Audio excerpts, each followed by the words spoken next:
자, 이 마지막 시간들이기 때문에 하루하루가 어떤 그런 의미들을 우리가 애써 부여하게 되는 것 같습니다. 고통이든 기쁨이든 시작이 있는 일에는 반드시 끝이 있습니다. 우리는 오늘 그간에 살펴왔던 수요 예배 또 성경 강해 가운데 유다서의 또 마지막 구절에 이르게 되었습니다. 오늘 한 해간도 이 수요 예배 또 성경 책별 강해 설교가 그 나름의 의미가 있는 것 같아요. 그래서 우리가 느헤미야 구약의 한 책과 유다서 또 신약의 한 책을 한 해간 이렇게 살펴보았는데 그 두 책의 공통점은 다 위기의 시대를 살았던 하나님의 백성들의 이야기죠. 그래서 어떻게 믿음을 가지고 그 위기를 돌파해 갔는가 하는 그러한 아주 오래된 사건, 오래된 이야기지만 여전히 생생하게 울리는 그런 메시지로 저와 여러분의 삶을 붙들어주는 그런 말씀이었다고 믿습니다. 자, 오늘 유다서의 이 결론부를 우리가 보면서 이 유다가 예수님의 그저 인간적인 관계에서의 동생이었을 때 아니고 이제 부활하신 후 예수님에 대하여 주와 그리스도로서의 신앙 고백하게 되어서 그의 형제 야고보도 그랬듯이 이 유다가 이제 정식 사도로까지는 아니었으나 이 초대교회를 섬기는 아주 유력한 일꾼으로 귀하게 쓰임받은 그 내용이 오늘 유다서라고 하는 이 목회적인 편지에 그대로 담겨져 있습니다. 바울의 모든 서신들 또 신약 성경은 절대 다수가 서신서로 이루어져 있는데 그것은 단지 교회를 향한 편지이죠. 그래서 그 시대가 안고 있는 또 그 시대 속에 교회가 안고 있는 이 특정한 문제들에 대한 답변서 같은 것이 이 서신서의 특징입니다. 문제를 타개해 갈 때 성도들이 어떻게 해야 하는가, 그러면 우리는 어떻게 살 것인가에 대한 매우 실제적인 문제들에 대한 지침서 역할도 이 서신들이 하였습니다. 이 유다 역시도 그런 지금 서신에 기록을 남겨주었는데 흉부외과, 이 외과 의사들의 아주 유능함은 그가 사용하는 메스를 아주 기술적으로 다룬다는 데 있어요. 절개를 하고 뭐 파고들고 하지만 목표는 분명하죠.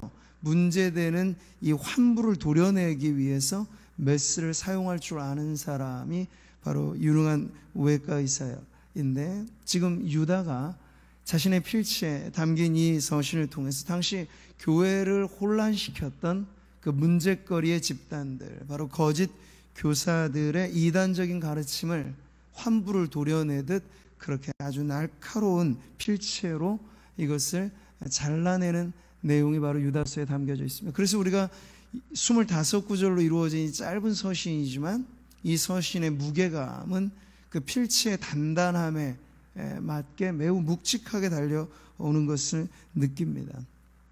여러분, 우리가 성경을 읽어갈 때 66권의 이 책들이 저마다 색깔이 다 차이가 있어요.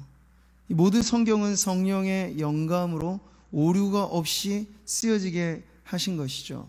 그런데 그렇다고 해서 천편일률적이지 않아요. 성경 기자들의 개성과 삶에 어떠한 묻어져 있는 그의 필체가 있다고 하는 거예요. 자신의 경험과 지혜를 총동원하여서 오류가 없도록 이 완전 무오한 말씀을 주신 거죠. 그래서 어떤 성경은 어린아이들이 먹는 모유처럼 아주 부드럽고 감미로운 말씀으로 다가오는 반면 또 어떤 말씀은 유다서처럼 이렇게 단단한 음식처럼 들려오는 거예요.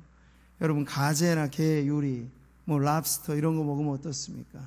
껍질째 씹어먹기는 어려운 것이고 껍질을 깨고 그 부드러운 속살을 이렇게 먹듯이 우리가 접하는 이 성경이라고 하는 말씀의 유다서와 같은 이런 장르 혹은 이런 메시지는 성도들이 좀 단단한 음식을 필요로 한다 했을 때 반드시 우리가 통과해야 할 그런 말씀이라는 것이죠.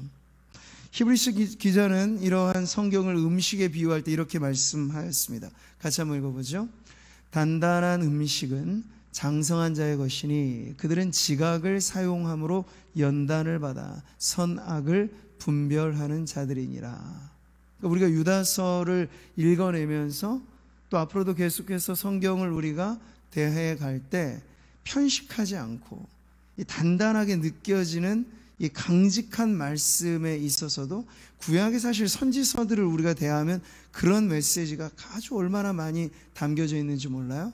근데 그런 걸 편식하지 않고 어린 애들이 막 팍 골라내고 팥 골라내고 먹을 게 없는 거예요. 부모 입장에서 이것도 다 먹어야 살이 되는데 영양이 되는데, 근데 그런 의미로도 우리 유다서에 대한 이 몇 개월간의 말씀 묵상이 도움이 되는 것이라 생각을 합니다.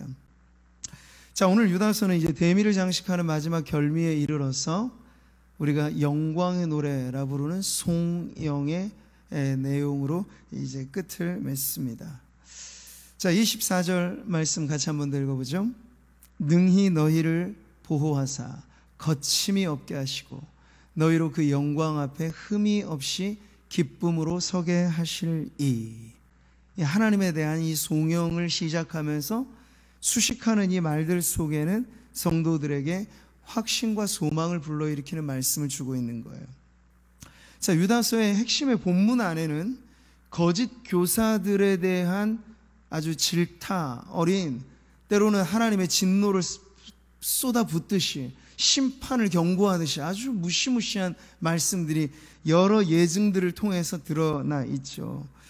1절 4절에도 그렇습니다. 그들은 옛적부터 이 판결을 받기로 미리 기록된 자니 해서 그 거짓 교사들, 고대로부터 지금에 이르는 모든 이단자들에 대한 엄중한 경고가 이 안에 있는 거예요.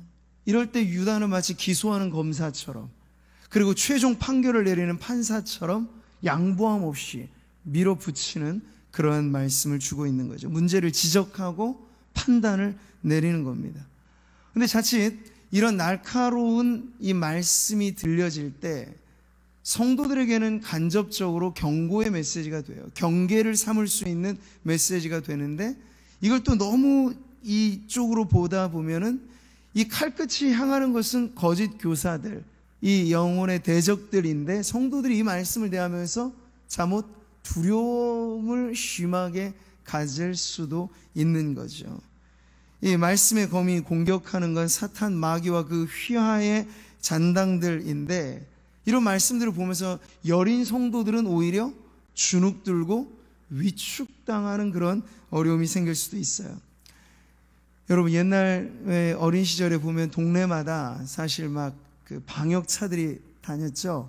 그래서 연기 그때는 뭐 집집마다 다 세균이라든지 위생 상태가 전반적으로 어려웠기 때문에 동네방네 이런 방역 차들이 막 다녔단 말이에요. 그러면 어린애들은 신났다고 그 뒤로 졸졸 쫓아다니면서 놀곤 하였는데, 뭐 이런 것들이 사실은 눈에 보이지 않는 세균을 박멸하고 어떤 살균의 가스인 걸 알기 때문에 그렇게 놀 수도 있는 거잖아요. 근데 그 정체 모를 연기가 인체에도 해로울 수 있다, 만약 그렇게 염려가 된다면 절대로 그렇게 하지 못했을 거예요. 그러니까 사실 이 유다서가 겨냥하는 거짓 교사들에 대한 하나님의 진노의 메시지는 그 대상이 너무나 분명한데, 성도들이 자칫 이런 말씀을 통해서 불안의 심리에 너무 주눅들 수도 있다 하는 위험성을 알기 때문에 유다는 시작과 마침에 있어서 성도들에 대한 따스한, 그리고 그들의 흔들리는 마음을 붙잡아주는 이런 확신에 찬 메시지로 끝을 맺고 있다는 것을 우리가 알 수 있습니다. 그럴 때 유다가 강조하는 게 뭐죠? 하나님의 보호하심에 대해서 강조하고 있어요. 처음과 나중에 일관된 성도들에게 위로가 되고 힘이 되어지는 말씀은 하나님이 우리를 지켜주신다, 하나님이 우리를 보호하신다 하는 말씀이에요. 우리 1장 1절 다시 한번 읽어보죠. 하나님 아버지 안에서 사랑을 얻고 예수 그리스도를 위하여 지키심을 받은 자들에게. 그러니까 다른 서신서들의 서두하고는 조금 다른 유다만의 이 표현이 지키심을 받는 자들로 성도들을 표현하고 있어요. 이 말인즉 어떤 위기 상황에서도 하나님이 직접 책임지고 지켜주시는 사람들, 그들이 바로 구원받은 성도들이다 하는 것을 알려주는 건데, 마지막에 이걸 한 번 더 일러두는 것이죠. 능히 너희를 보호하사. 능히, 이 일에 주님은 능하시다는 얘기야. 너희를 보호하사 거침이 없게 하신다. 하는 이 말씀. 자, 적극적인 측면에서 유다는 처음과 나중에 성도들에게 구원의 확신을 심어주고 있는 겁니다. 근거가 뚜렷하잖아요. 하나님의 보호하심을 근거로 하여서. 여러분, 이 말씀은 우리는 시편 121편의 말씀을 떠올리게 됩니다. 같이 한번 읽어보죠. 여호와는 너를 지키시는 이시라. 여호와께서 내 오른쪽에서 내 그늘이 되시나니 낮에 해가 너를 상하게 하지 아니하며 밤의 달도 너를 해치지 아니하리로다. 여호와께서 너를 지켜 모든 환난을 면하게 하시며 또 내 영혼을 지키시리로다. 여호와께서 너의 출입을 지금부터 영원까지 지키시리로다. 아멘. 시적인 상징이기도 하죠. 낮의 해와 밤의 달이 위험의 요소로 사용되어지는 것, 낮밤을 가리지 않고 성도들에게 위해한 어떤 공격을 가하는 영적인 대적들을 상징하는 것이기도 하고, 근데 사실 오늘의 우리의 삶의 정황에서 이 말씀을 보면 상징적이지만 않은 거예요. 지구 환경 자체가 이미 우리가 지구 온난화로 인한 엄청난 환경 문제들, 대기질 자체가 이제는 20년, 10년 전과는 완전히 바뀌어져 버린 세상을 우리가 살아간다는 건 이제 지구라고 하는 공간 자체의 문제가 완전히 전 인류를 사로잡고 있는 그런 환경으로도 보여지는 거죠. 그래서 지금 우리가 눈에 보이지 않는 바이러스와의 싸움, 이 눈에 보이는 모든 위협의 요소들을 총망라하는 개념이기도 해요. 낮의 해와 밤의 달로서. 근데 중요한 건 뭐죠? 하나님께서 그 위해한 환경 가운데 성도들을 온전히 지켜주신다, 보호하신다. 그러니 걱정 말아라, 이런 말씀을 주시는 거죠. 더욱이 우리는 코로나 시기가 이렇게 오래 지속되면서 백신과 치료제 이야기도 나옵니다만 이미 지구가 하나의 촌이 되어져 버렸어요. 어느 하나의 나라가 완전히 집단 면역 체계가 된다 하더라도 수출입이 열리어서 세계 경제가 서로 간에 소통이 돼야 살아나는데, 그러려면 사람이 오고 가는 것은 어쩔 수 없는 문제란 말이에요. 그러니까 선진국이 우선해서 백신을 빨리 수입해다가 그걸 해서 우리 안에 먼저 자구책을 마련한다고 될 문제가 아니고, 이 전 지구적인 팬데믹이 해결되는 방법은 하나님의 긍휼과 자비가 전 지구적으로 회복을 일으키실 때 가능한 일이다. 온전한 회복은 바로 그렇게 일어난다는 걸 알게 되니까요. 우리는 더욱이 하나님의 보호하심과 이 지키심의 은혜가 코로나 시대를 살고 있는 성도들에게 있어서는 더할 나위 없이 큰 위로와 확신을 준다는 것을 알게 되는 거죠. 지금 감염의 증상이라고 하는 건 이제 무증상 환자들이 많아지고 있는 때이고, 그러니 감염의 경로를 추적하기란 매우 어렵습니다. 그러니까 성도들이 이러한 때 더욱더 조심하여 개인의 방역이나 사회적 거리두기를 하면서 안전을 최우선으로 해서 살아가는 것 너무나 중요하지만, 거기에 더해서 우리는 심리의 방역, 이 영혼의 방역도 중요하게 여겨지는 때인데, 왜요? 마음의 불안함이 요동치니까. 근데 이럴 때 우리의 마음을 지켜주시고 우리의 영혼까지를 보호해 주시는 이가 바로 능히 너희를 보호하시는 하나님이시라는 거예요. 오늘 유다서의 이 마지막 피날레를 장식하는 내용은 우리 오늘을 살아가는 성도들에게도 확신과 소망을 일깨워 주고 있습니다. 너희로 그 영광 앞에 흠이 없이 기쁨으로 서게 하실 이 곧 우리 구주 홀로 하나이신 하나님. 자, 이 하나님은 현재 삶에 관해서는 우리를 지키시고 보호하시는 분으로 등장하고, 그리고 오늘 말씀은요, 장래의 소망까지를 보여주고 있죠. 장차 주님 앞에 서게 될 그날, 개인의 종말과 인류의 종말, 주님 다시 오실 날의 모든 걸 포함해서 이 종말론적인 그런 의미의 마지막 순간에 우리가 부끄럽지 않은 하나님의 자녀로 설 수 있도록 하나님은 우리를 깨끗하게 하신다, 거룩하게 하신다, 흠이 없게 하신다 하는 그런 말씀까지를 주는 건, 하나님의 이 성도들을 향한 계획은 현재뿐만 아니라 미래까지 이 시작이 있으면 끝이 있게 마련인데 그 시작과 끝을 알파 오메가 되시는 우리 하나님께서 책임져 주신다 하는 말씀으로 주는 거예요. 그럼 여러분, 오늘 유다서의 마지막 대목에 이르러 성도로서 우리는 더할 나위 없이 큰 은혜를 다시 한번 깨닫게 되는 것이죠. 자, 그랬을 때 아주 강력한 근거를 유다는 제시합니다. 그게 뭐죠? 우리 주 예수 그리스도로 말미암아. 이 역시도 수미 쌍관 같은 구조예요. 처음에 지키심에 대한 근거도 유다는 그리스도 중심적이었거든요. 예수 그리스도를 위하여 지키심을 받은 자들. 그러니까 유다서에 우리가 메시지를 오늘 종합하고 결론 지을 때 유다는 매우 복음적인 메시지를 그리스도를 중심하여서 지금 성도들에게 주고 있다 하는 거예요. 그러니까 여러분, 우리의 확신의 근거가 자기 열심, 이건 아무리 뛰어봤자 율법적인 의의를 벗어날 수는 없습니다.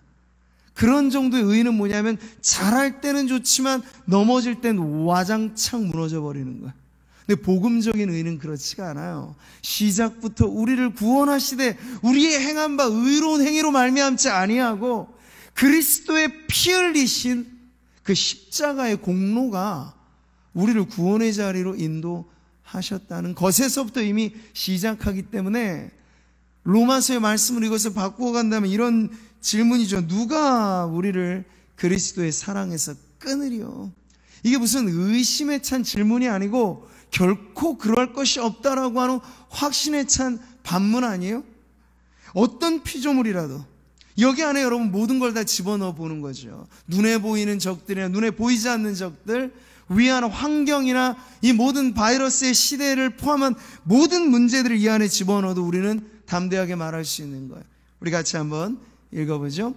어떤 피조물이라도 우리를 우리 주 그리스도 예수 안에 있는 하나님의 사랑에서 끊을 수 없으리라. 여러분, 유다서의 시작과 마침에 일관된 확신의 근거, 그것은 그리스도입니다.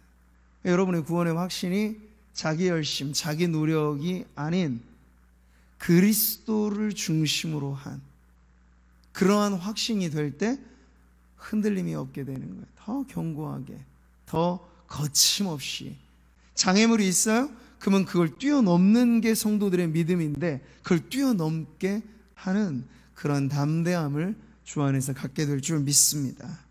그런 여러분, 오늘 우리가 이 말씀 앞에 오늘도 흔들리는 하루를 살아오셨다면, 아니 2020년 한 해가 몽땅 흔들리는 세월로 여겨지셨다면 지금 우리가 해야 될 건 너무나 분명하죠. 눈을 들어 주를 보라. 눈을 들어 주를 보라. 내 모든 염려 주께 맡겨라. 슬플 때에 주님의 얼굴 보라. 사랑의 주님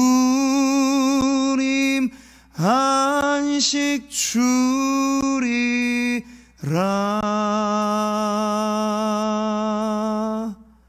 할렐루야. 여러분이 그렇게 고백을 하셔야 되는 거예요. 흔들릴 때마다 눈을 들어 주를 보십시오. 십자가에 달리신 주님은 여전히 변함없이 코로나가 있기 전이나 코로나가 있고 있는 지금이나 또 앞으로 어떻게 세상이 불확실하게 갈지라도 우리에게는 확신한 구원의 근거, 바로 예수 십자가의 그리스도 중심적인 이 복음으로 인하여서 여러분이 더욱더 견고한 이 믿음의 경주를 이어가게 되시기를 축복합니다. 위대한 작곡가 바흐가 자신의 작품의 앞머리와 뒷머리에 늘 새겨놓았던 이니셜이 있어요. 앞부분에는 JJ라고 하는 이니셜을 쓰고 또 뒷부분에는 우리가 자주 들어봤던 SDG를 씁니다. 앞머리에 쓴 JJ는 라틴어로 예수 유바라는 뜻이에요. 그는 자신이 음악의 유일한 목적은 하나님께 영광을 돌리는 것이다. 이 바흐는 교회 음악가였거든요. 그걸 할 때마다 기도로 시작을 하는 거지. 예수여 도우소서. 예수유바, 예수여 도우소서. 이렇게 시작하는 거. 자기 모든 영감의 출처가 주님으로부터 오기를 바라면서 예수여 도우소서. 그렇게 이니셜을 새겨놓고 그리고 작품을 끝낼 때는 언제나 SDG, Soli Deo Gloria, 오직 하나님께 영광을. 크든 작든 자신의 모든 작품이 하나님께 영광을 돌리는 그러한 작품이 되기를 바라는 그런 소원. 말하자면 오늘 유다서의 마지막을 장식한 이 송영이 바흐의 작품에 새겨진 이니셜이었죠. 그래서 여러분, 오늘 이 유다서의 마지막 대목은 유다가 어떠한 심정으로 목회하였는가, 그가 성도들에게 바라는 인생의 가장 멋진 만물이는 무엇인가를 가르쳐 주는 거예요. 이 송영이라고 하는 것이. 우리 25절 같이 읽어보죠. 우리 구주 홀로 하나이신 하나님께 우리 주 예수 그리스도로 말미암아 영광과 위엄과 권력과 권세가 영원 전부터 이제와 영원토록 있을지어다. 아멘. 자, 여기 송영을 이루고 있는 네 단어, 영광, 위엄, 권력, 권세. 영광이라고 하는 게 무엇입니까? 늘 구약시대를 배경으로 그 영광은 하나님의 임재 그 자체에 드러나는 아름다움이에요. 하나님이 임하신 자리에서 그 하나님의 임재를 경험한 하나님의 백성들이 맛보아하는 것, 그게 바로 하나님의 영광이죠. 위엄, 그것은 만왕의 왕이신 하나님의 지위가 드러나는 것이 바로 이 위엄이고, 권력과 권세는 그 왕 되신 하나님의 통치력과 지배권을 나타내 주는 것입니다. 그러니까 어느 것 하나에도 벗어남이 없는 하나님의 절대 주권이 그 권력과 권세로서 표현되어지는 것이죠. 이 송영의 네 단어는 유다의 표현 안에서는 하나님 나라의 영광스러움을 높이는 그런 고백들로 이루어지고 있는 겁니다. 우리가 지금은 나그네 되어도 화려한 천국에 머지않아 가리니 이 세상에 있을 때 주 예수 위하여 끝까지 힘써 일하세. 여러분, 이 찬송의 가사처럼 지금 천국 나그네 된 우리의 인생길에 여러분, 아무리 힘들고 어려운 상황이 있다 할지라도 이 송영에서 드러나는 하나님의 권력과 권세, 하나님의 영광과 위엄을 우리가 입술로 마음을 다하여 고백하는 성도로 살아가게 된다면 이 불특정하고 위기에 찬 시대가 우리에게 있어서 믿음을 빼앗아가는 그러한 일을 하는 것이 아니라 오히려 우리의 믿음을 더 강화시키게 만들 것입니다. 카타콤의 성도들을 여러분 떠올려 보십시오. 땅 아래 깊숙이 지하 무덤을 파내려가면서 신앙을 지켰던 그들 안에 여러분, 두려움과 염려와 걱정, 그게 아니잖아요. 이미 애당초 세상에 땅 위에서의 부귀 영화는 완전히 내려놓고 죽든지 살리든지 주 뜻대로 하소서 하면서 땅 아래로 지하 세계를 만들어 가면서까지 그 신앙 중심의 삶을 살아갔던 이들에게는 죽음도 더 이상 그들을 가로막지 못하는 것이에요. 그러니 여러분, 우리가 유다가 살았던 그 시대, 초대교회가 살았던 시대와 오늘 우리를 비교하며 카타콤의 성도들이 경험했던 그 시대적인 핍박과 어려움의 때와 우리를 비교한다면 그래도 지금 우리는 숨 쉴 만한 때는 살고 있는데, 이런 우리들이 일찍 소망을 포기하면 안 되겠죠. 더 큰 고난의 현장에도 믿음 잃지 않고 천국 나그네 된 길을 계속해서 담대하게 걸어갔던 믿음의 선조들처럼 저와 여러분 이 시기에 이렇게 영광과 위엄과 권력과 권세가 충만하신 오늘 하늘 아버지 되시며 하나님 나라의 주권자 되신 그 하나님을 송영, 그 하나님께 영광을 돌리는 심정으로 우리의 믿음이 담대하게 나아가게 되기를 바랍니다. 하늘 소망의 노래죠. 이것이 바로 하늘의 소망이 우리의 영혼에 메아리치는 그러한 삶말이에요. 여러분, 사도 바울이 쓴 편지의 마지막 편지가 디모데후서예요. 아마 네로의 박해 시기쯤 순교의 잔을 받았으리라 여겨지는 사도 바울의 순교까지의 얼마 남지 않는 시기에 이 마지막 편지를 쓴 것이라고 봅니다. 아마 바울도 직감하고 예감한 자신의 순교의 날을 보았던 것 같아요. 그러면서 그는 생의 마지막 순간을 앞둔 사람이 하는 마지막 고백을 이렇게 하였습니다. 우리 같이 한번 읽어보죠. 전제와 같이 내가 벌써 부어지고 나의 떠날 시각이 가까웠도다.